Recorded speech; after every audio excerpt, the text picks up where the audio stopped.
All right, this is we've had an introduction to Christianity, and now we want to have a lesson about the life and teachings of Jesus. Um, and frankly, this is a fairly short lecture. Jesus' life and ministry and teachings are fairly brief, powerful but brief. This is a picture of Jesus when I was in Sunday school that I would see. He has dark blonde hair and green eyes like me. Now, central to early Christianity was the idea that Jesus was crucified in Jerusalem during the rule of Pontius Pilate, the Roman governor, and was resurrected from the dead. About 40 years after his death, Christians began to write biographical statements about Jesus focused on his death and resurrection. These Gospels were not biographies in the traditional sense, but gave most of their attention to the last month of Jesus' life. Even with their imperfections, however, they still provide the best information we have.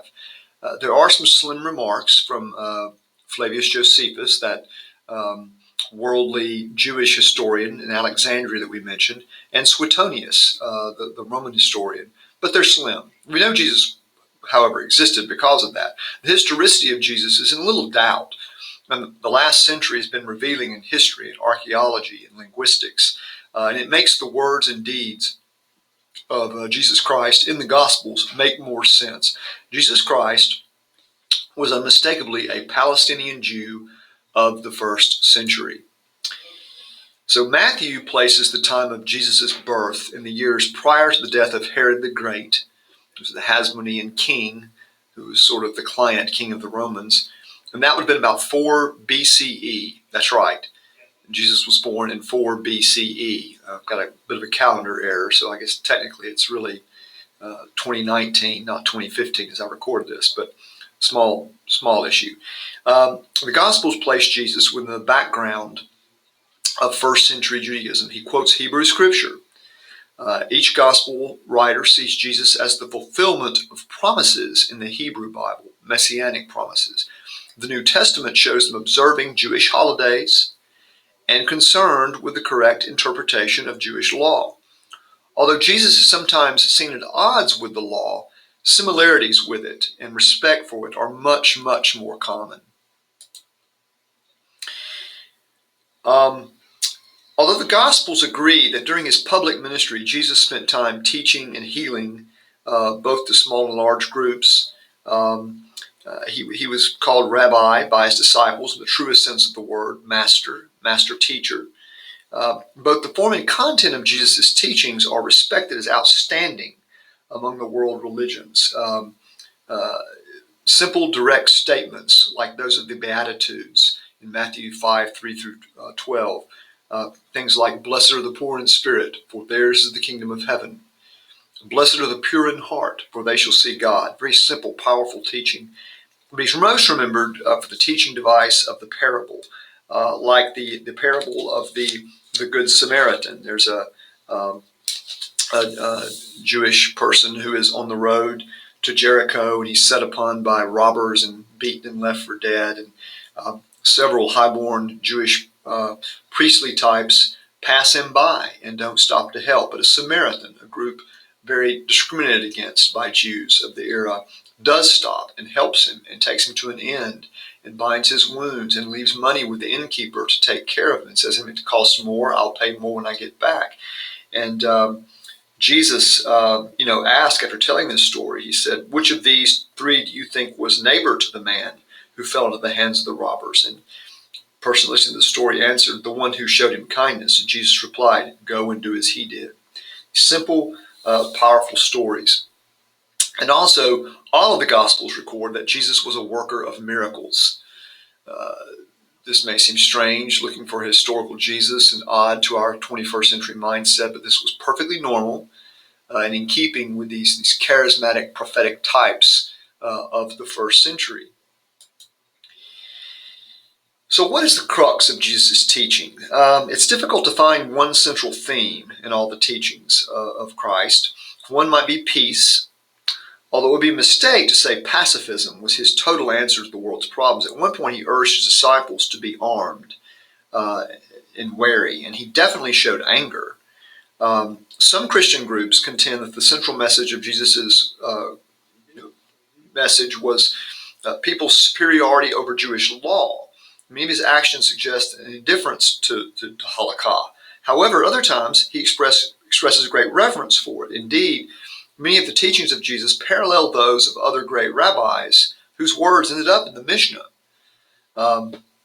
Others have chosen to see his central message as having an overwhelming concern with the end of the age. And there is a heavy emphasis on eschatology, study of end times, in the words of Jesus. And in fact, that was an obsession, really, of many people and groups of the first century. Social justice was another major theme. Like all great teachers, Jesus was concerned with human values, warning people about the perils of riches and preaching compassion. He warned his disciples that they would have to leave all their possessions and human attachments to follow him, to pay more attention to the life of the spirit than to physical comfort and wealth. He said it was difficult for the wealthy to enter the kingdom of heaven, and God takes care of our physical needs. The birds of the sky, for example, they worry not, and God feeds them. So there's an aspect of asceticism, of physical denial in the spirit, in the social justice message. But the main thing Jesus taught was probably love. The two greatest commandments: love the Lord your God with all your heart, soul, strength, and mind, and love your neighbor as yourself. Selfless love, and everyone is your neighbor, as the parable of the Good Samaritan shows. Jesus horrified religious authorities by consorting with prostitutes, tax collectors, the poorest and lowliest. He showed them selfless love. Now, at the time of public ministry, the opposition against Jesus began to grow.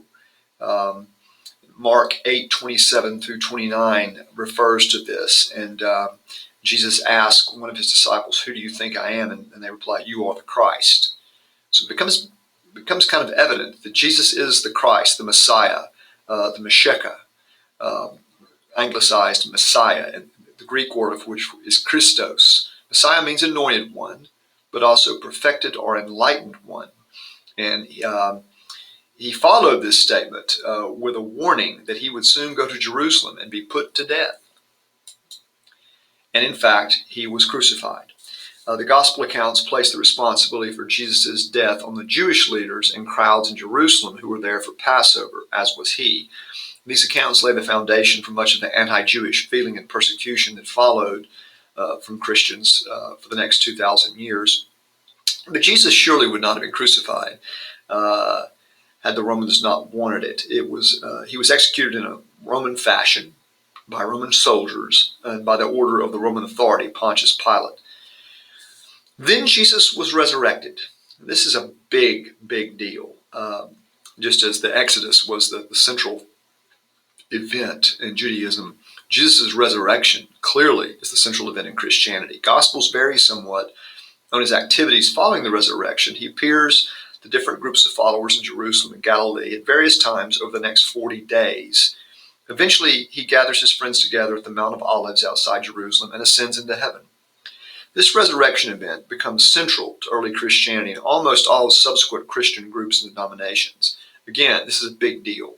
Christianity is born of Jesus' resurrection, not his death. It does not mean that Jesus died and went to be with God. That's what the Quran says. Nor do Christians claim that Jesus was resuscitated. His mortality was deferred. No, what they claim is that he transcended mortality and entered into God's power, God's light. It was an enthronement, an exaltation. He is the new Adam, and the resurrection is the recreation of the world with a new covenant. So Jesus has, according to Christian belief, Jesus has the power to transform all humans through this power. His resurrection revealed what he already implicitly was: God's unique Son, God incarnate, God in the flesh.